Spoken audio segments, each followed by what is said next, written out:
Dans le cadre des travaux dirigés d'optique géométrique, aujourd'hui, nous allons nous intéresser à la série 3 dans laquelle je vais traiter quelques exercices sur les miroirs et les dioptres sphériques. Pour le premier exercice, il s'agit d'un miroir sphérique concave. On considère un miroir sphérique concave de centre C et de sommet S. Donc de rayon de courbure égal à 30 cm. Et l'objet dont on veut déterminer l'image est un objet de hauteur H, qui est égal à 1 cm. Et on vous demande de déterminer l'image A', B' de AB, en précisant sa position, sa nature, son sens et sa taille, dans deux cas différents. Donc lorsque l'objet est situé devant le miroir, avec une position par rapport au sommet qui est égale à moins 60 cm, parce qu'il s'agit d'un objet réel, et lorsque l'objet est situé derrière le miroir, donc dans ce cas-là, l'objet est virtuel. Donc voilà. Je dispose le centre et le sommet, et je détermine ce qu'on appelle le foyer objet à travers cette équation. Le foyer, en fait, le foyer d'un miroir, foyer objet ou foyer image, d'ailleurs c'est la même chose.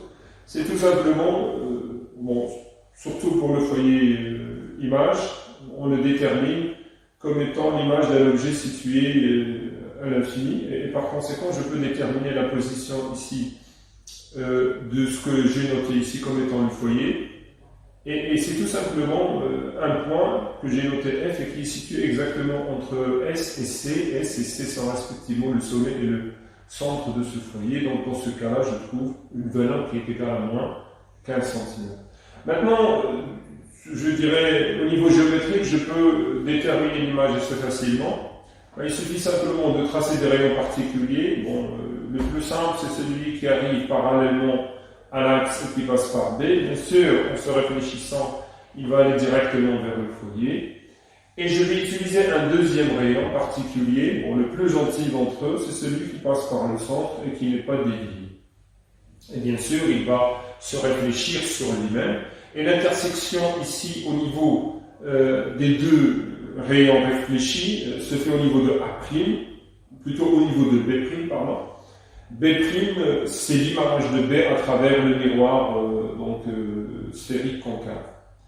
Je construis l'image de A par projection orthogonale de B' sur l'axe optique en profitant de la propriété d'aplanisme que j'ai déjà introduite précédemment dans la série.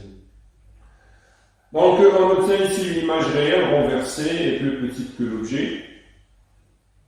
Je peux retrouver ces résultats en utilisant la relation de conjugaison de ce système sphérique, donc de ce miroir sphérique, qui s'écrit de cette façon ici. Je peux déterminer la position de l'image A', d'accord? Je remplace ici, je trouve une valeur qui est négative ici. C'est en accord avec le résultat trouvé par la construction géométrique. Je peux également, en utilisant la formule du grandissement, le grandissement, c'est tout simplement à chaque fois la taille de l'objet, plutôt la taille de l'image que divise la taille de l'objet. D'un point de vue géométrique, la formule qui me permet de déterminer ce paramètre, c'est cette équation. Et donc je trouve une valeur négative, justement, plus petite que 1, en accord avec le résultat géométrique.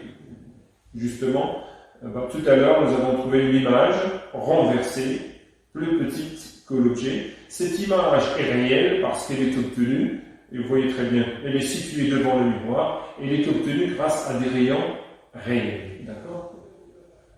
Alors je passe à la situation où l'objet est situé derrière le miroir. Il s'agit d'un objet virtuel. Dans ce cas-là,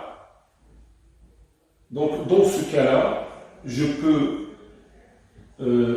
imaginer un rayon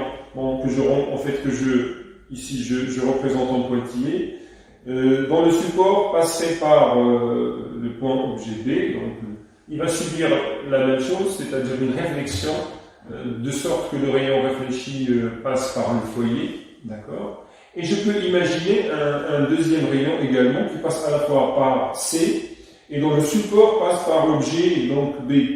De la même façon, tout rayon passant par le centre d'un miroir se réfléchit sur lui-même parce qu'il arrive normalement sur la surface justement sphérique du miroir.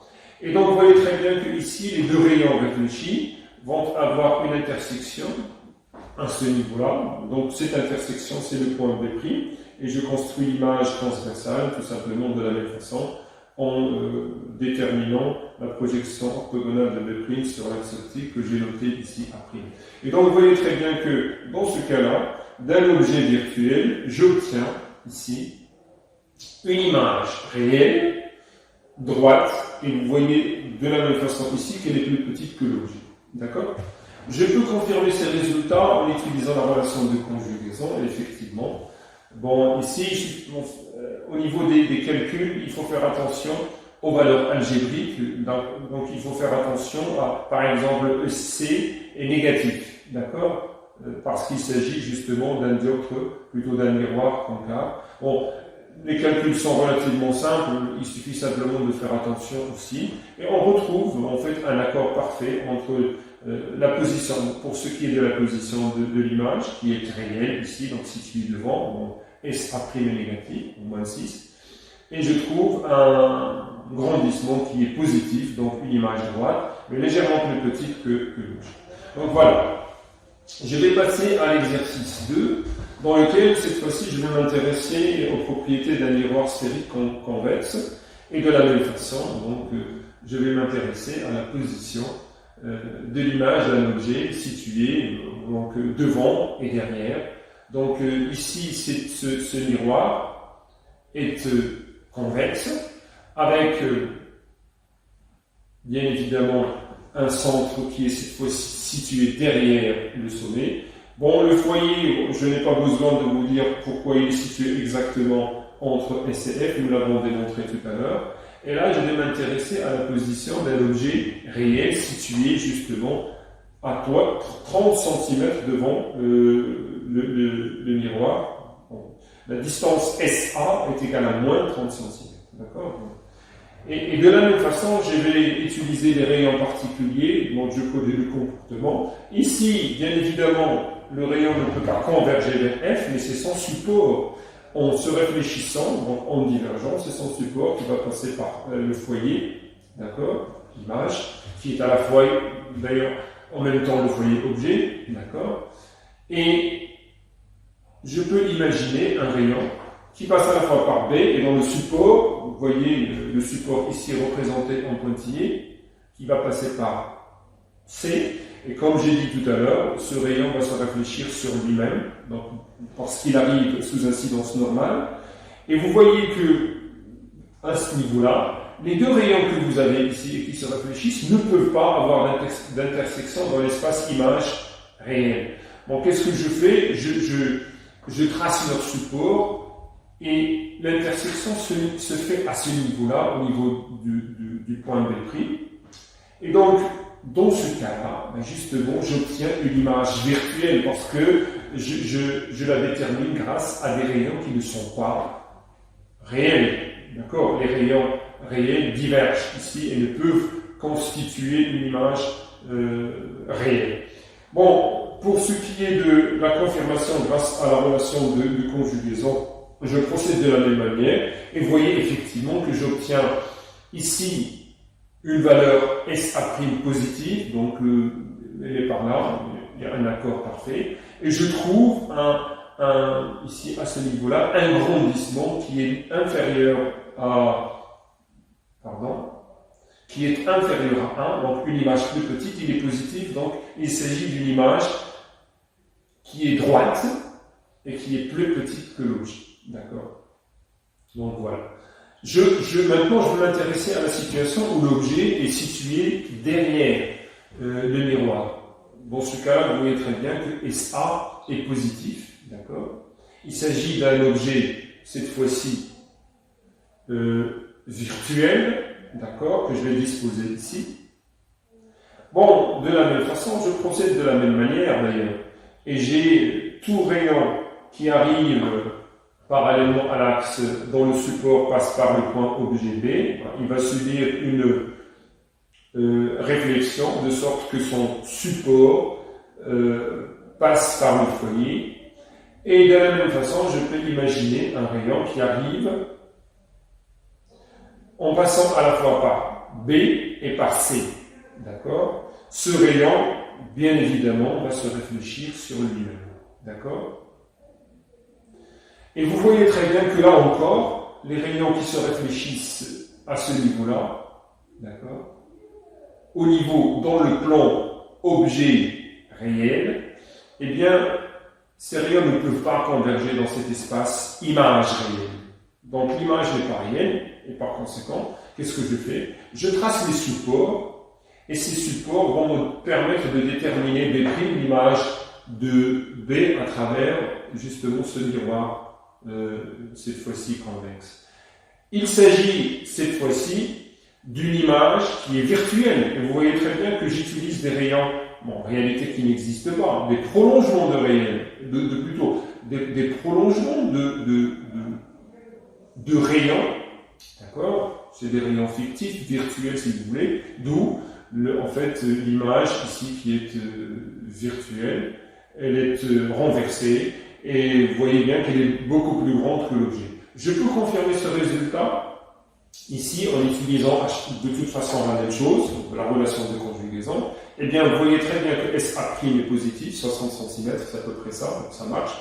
Et je peux déterminer très facilement de la même manière le grandissement, et je trouve ici que ce grandissement est égal à moins 3. Donc, déjà, le signe négatif indique le fait que l'image est renversée, et elle est supérieure, largement supérieure à 1, elle est pratiquement 3 fois plus grande que l'objet, ce que nous voyons assez simplement, justement, à l'aide de la construction géométrique.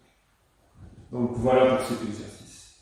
Maintenant, je vais m'intéresser à l'association de deux dioptres sphériques. Donc j'ai un dioptre D1 de centre C1 de sommet S1, dont le rayon de courbure en valeur géométrique est égal à 30 cm. Ce dioptre sépare donc un milieu d'indice N1 qui est égal à 1, d'un second milieu d'indice N2 qui est égal à 1,25. Donc l'air et le verre par exemple. Et j'ai un objet AB réel, donc situé devant le dioptre D1, bon, à 20 cm, et je vais m'intéresser cette fois-ci à son image à travers ce dioptre, mais bon, après, nous allons disposer d'un deuxième dioptre, cette fois-ci concave, qui est placé à 10 cm derrière le premier dioptre. Bon, ce dioptre, justement, sépare le milieu d'indice N2, donc 1,5, d'un troisième milieu, et d'ailleurs, pour simplifier ici, nous choisissons N3 égale à N1 égale à 1. Donc, D2 dispose bien évidemment d'un centre C2 et d'un sommet S2, et son rayon de courbure est égal, en valeur géométrique, est égal à 10 cm.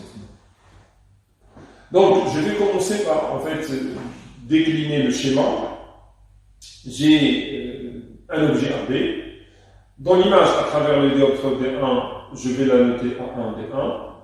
Donc, cette image va jouer le rôle d'un objet par rapport au deuxième système qui est le dioptre D2, et l'image finale est notée à 2D2. Et donc, je peux déterminer ici la position respective des images en utilisant ce qu'on appelle la relation de conjugaison d'un dioptre sphérique qui s'écrit de cette façon. D'accord? Bon, l'indice du milieu de sortie par rapport à la position de l'image. Ici, c'est le milieu d'entrée, la position de l'objet, et j'ai l'écart entre les deux indices respectifs, et ici, c'est le rayon de courbure. Donc, dans un premier temps, je vais essayer de déterminer ces images de façon géométrique, et pour ce faire, eh bien, il faut déterminer ce qu'on appelle les foyers images et objets de chaque dioptre. Donc, pour ce faire, c'est très simple, je dois utiliser cette expression, d'accord? Et en fait, par exemple, pour le foyer image, il suffit simplement de dire que, en fait, cette image correspond à un objet A qui est situé à l'infini. Donc, le terme que vous avez ici va s'annuler, et la position, je peux la déterminer, et vous voyez très bien qu'elle s'écrit de façon très simple. S1, F1 est égal à 1 moins sur 1 moins n, S1, C1. Et si je remplace, je trouve une valeur qui est égale à moins 60. Je fais la même chose pour le foyer ici.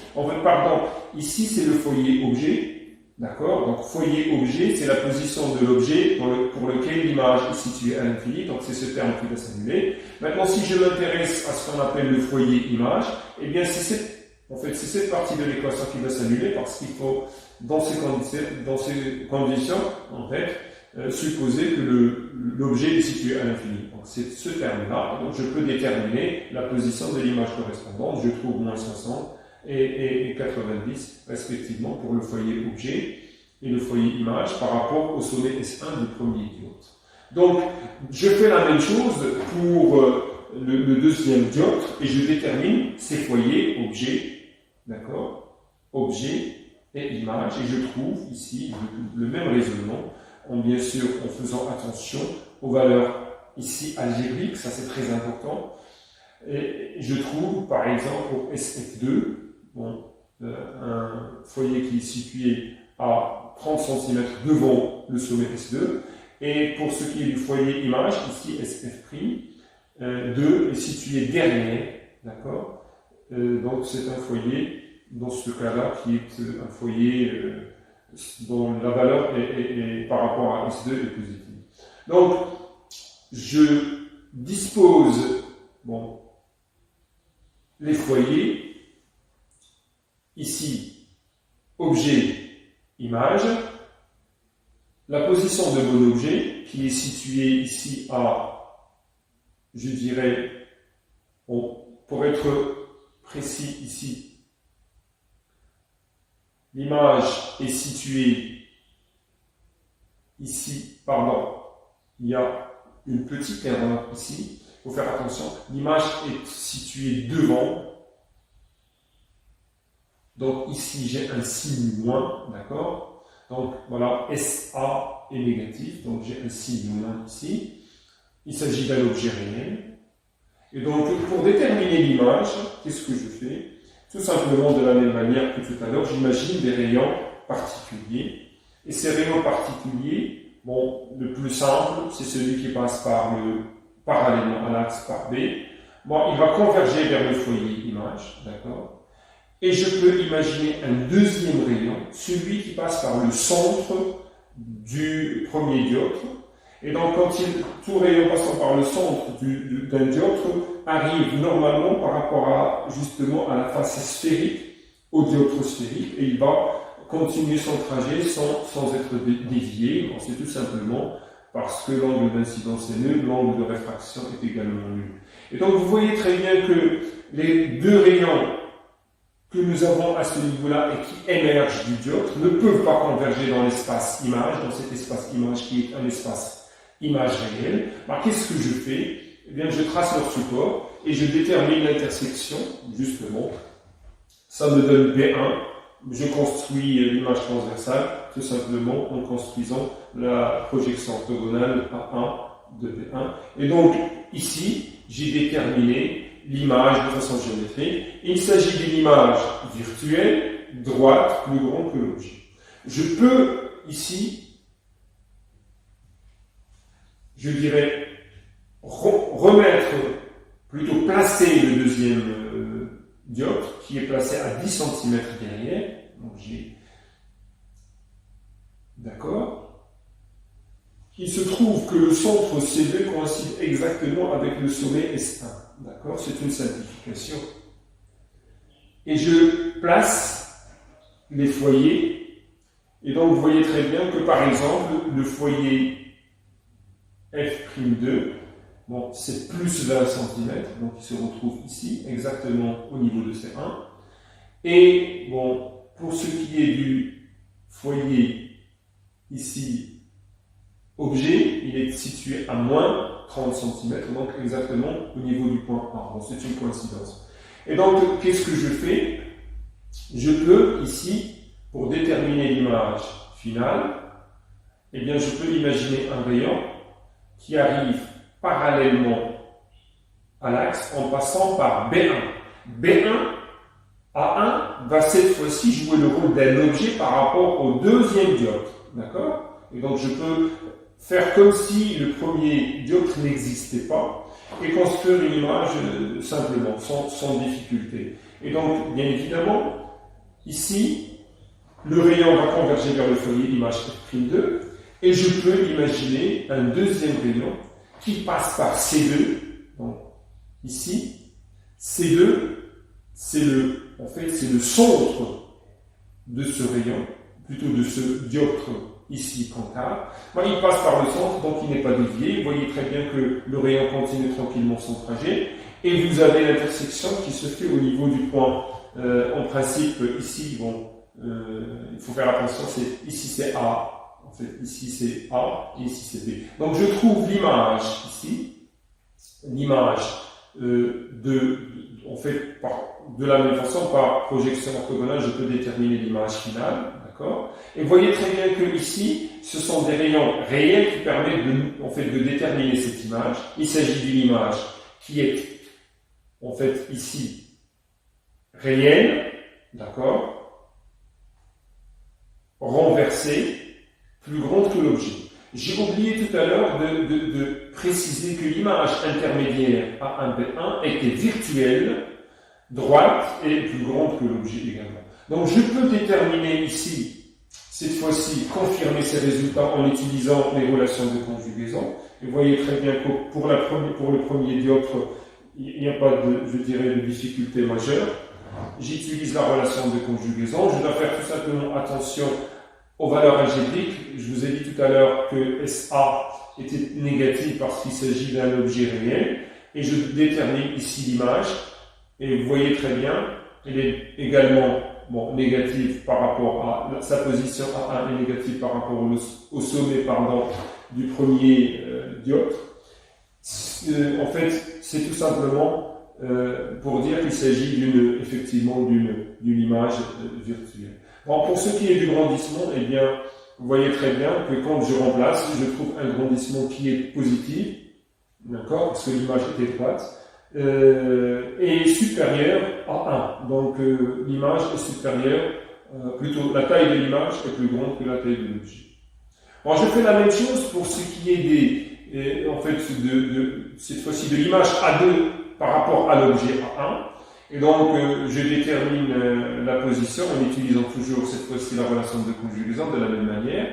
Bon, ici j'ai indiqué rapidement la position de l'objet A1 par rapport à S2 et je détermine la valeur de la position de l'image par rapport à ce sommet S2 du deuxième dioptre et je trouve une valeur qui est en accord avec les résultats que nous avons obtenus grâce à la construction géométrique. Le grandissement ici également me permet de confirmer le résultat géométrique, à savoir un grandissement supérieur à 1, donc une image dont la taille est supérieure à celle de l'objet, et également supérieure à 1, c'est-à-dire que la taille de l'objet est plus petite que la taille de l'image. Ce que nous avons démontré grâce à la construction géométrique. Bon, je vais passer cette fois-ci à une association d'un dioptre sphérique et un miroir sphérique. Bon, c'est l'objet de cet exercice numéro 4. Bon, j'ai un objet réel AB de taille 2 cm qui est placé à 2 mètres devant le sommet S1 d'un dioptre sphérique, convexe. Donc, dans le rayon de courbure en valeur géométrique est égal à 0,5. Bon, ce dioptre sépare l'air, donc le milieu d'entrée c'est l'air, d'un milieu homogène d'indice n, donc le vert par exemple, qui est égal à 25, et on place un miroir sphérique concave de sommet S2, deux rayons en valeur géométrique qui est 2 fois plus grand que le rayon du dioptre, donc de RD, et dont le centre C2 est confondu avec celui du dioptre sphérique. Donc une petite simplification. Bon, ici, voilà. Je peux déterminer assez facilement la position des foyers, comme nous avons fait tout à l'heure, le même principe.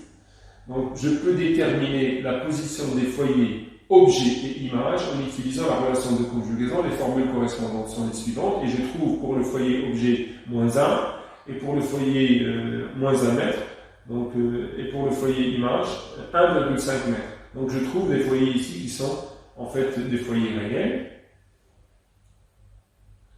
Pour ce qui est du miroir, eh bien, regardez, les deux centres ici sont confondus, donc c'est une donnée de l'exercice. Et ici, bon, je vous rappelle que la position du foyer d'un miroir, c'est exactement, bon, le foyer d'un miroir se situe exactement entre son centre et son sommet. C'est en fait c'est quelque chose que nous avons vu, je pense, dans le premier exercice de cette série, en fait. Et vous voyez très bien que ici, il faut faire attention à respecter les signes. En fait, S2, C2, parce qu'il s'agit d'un dioptre qui est cette fois-ci concave, d'accord, plutôt ici d'un miroir concave, et bien S2, C2 négatif, et je trouve un foyer qui est situé devant, d'accord. Et donc je peux commencer par imaginer un rayon parallèle à l'axe qui passe par B. Bon, très simplement, de la même façon, il va converger vers le foyer image du premier dioptre, FD, qui est situé à ce niveau-là, d'accord. Je fais de la même façon, tracer un rayon qui passe par B, par C1. Je n'ai pas besoin de vous dire pourquoi il n'est pas dévié, d'accord. Incidence normale. Le rayon continue son trajet tranquillement sans être dévié. Donc, vous voyez très bien qu'à ce niveau-là, en fait, j'obtiens une image réelle, renversée. Ici, on verra tout à l'heure qu'elle est de même taille que l'objet en faisant les calculs. Donc, à peu près, on va confirmer ce résultat tout à l'heure. Maintenant, cette image va jouer le rôle d'un objet par rapport au miroir. Un objet qui est virtuel. D'accord? Parce qu'il est situé derrière. Et donc, pour déterminer l'image finale, qu'est-ce que je fais? J'imagine un rayon qui arrive parallèlement à l'axe et qui passe par B. Bon, de la même façon, il va se réfléchir de sorte à passer par le foyer de ce miroir, foyer image si vous voulez. Et je peux imaginer également un rayon qui passe à la fois par B, mais c'est son prolongement, parce qu'il ne peut pas passer par B, il y a réflexion. Je peux imaginer ici un rayon, d'accord, celui-là, qui va passer, donc c'est ce rayon, qui va passer à la fois par C1 et si je le prolonge, il va passer par B1. Et qu'est-ce que j'ai dit? Ce rayon va se réfléchir sur lui-même parce qu'il est sous incidence normale. Et vous voyez bien que ces rayons réfléchis ici, d'accord? J'ai des rayons réfléchis en vert, que j'ai représenté ici en vert, qui vont se rejoindre, d'accord, à ce niveau-là. Et donc j'ai une intersection, c'est le point B', c'est l'image de B1 à travers justement ce miroir. Bon, je construis l'image transversale tout simplement en profitant de la propriété d'aplanétisme, ça me donne A'. Et donc là, qu'est-ce que j'obtiens? J'obtiens finalement une image réelle, renversée, plus petite que l'objet. On le voit très très bien. En fait, c'est une image réelle parce qu'elle est justement construite grâce à des rayons qui sont parfaitement réels. D'accord? Je vais essayer de confirmer ces résultats en utilisant de la même façon les relations de conjugaison établies dans le cadre des cours que nous avons vu d'ailleurs tout à l'heure. Donc je dispose ici des valeurs et je dois faire attention justement aux valeurs algébriques aussi. C'est la seule difficulté lorsqu'on fait des applications numériques. Et donc ici, quand je remplace, regardez, j'utilise pour le premier dioptre la relation de conjugaison, je trouve une valeur S, en fait la valeur ici de l'objet, il faut faire attention au signe moins, d'accord? Et ici, pardon, ici, en principe c'est un plus, d'accord? C'est un plus, en fait ici c'est plus 3 mètres, et si je remplace ici, d'accord? Il faut faire attention, ici il y a un plus, d'accord? Et donc ici, j'ai un gamma qui est égal à moins 1, et vous voyez très bien que je trouve une image renversée exactement égale à l'objet. D'accord? Faites attention ici, je me suis trompé ici, l'objet étant réel, en fait l'objet étant réel, l'image nous avons trouvé qu'elle était réelle également, donc située derrière le dioptre, donc elle est située à plus 3 mètres. D'accord? Si vous faites les calculs, vous allez trouver, en fait, ici sans problème. Vous voyez, SA1 est égal à moins de 2 mètres, alors que SA1, c'est l'image qui est située à plus donc 3 mètres. De la même façon, en utilisant la relation de conjugaison d'un dioptre, plutôt d'un miroir ici, je peux ici déterminer la position de l'image A1 qui va jouer cette fois-ci le rôle d'un objet par rapport au deuxième diode, d'accord? Plutôt au deuxième miroir, donc je la détermine par rapport à S2, et vous voyez très bien que je trouve une valeur qui est négative, donc qui est située en fait devant le sommet, S2, c'est ce que nous avons déterminé tout à l'heure, avec une valeur ici, donc ici une valeur qui est pour l'image finale A', qui est égale à moins 0,375, donc elle est située devant, d'accord? Et ici, de la même façon, je trouve, quand je fais le rapport ici, je trouve une valeur qui est négative, d'accord? Plutôt ici, une valeur positive, très très petite par rapport à 1, c'est ce qui confirme en fait le résultat que nous avons obtenu précédemment. Donc voilà, j'arrive au terme de cette séance de TD. Bon, ici, faites attention, là encore, je pense qu'ici il y a un signe plus, donc faites attention à ça. Donc il faut faire attention aux valeurs algébriques, mais sinon, quand on compare les valeurs géométriques aux valeurs établies par la géométrie, il y a un accord qui est parfait. Donc j'arrive au terme de cette présentation. Merci de votre attention.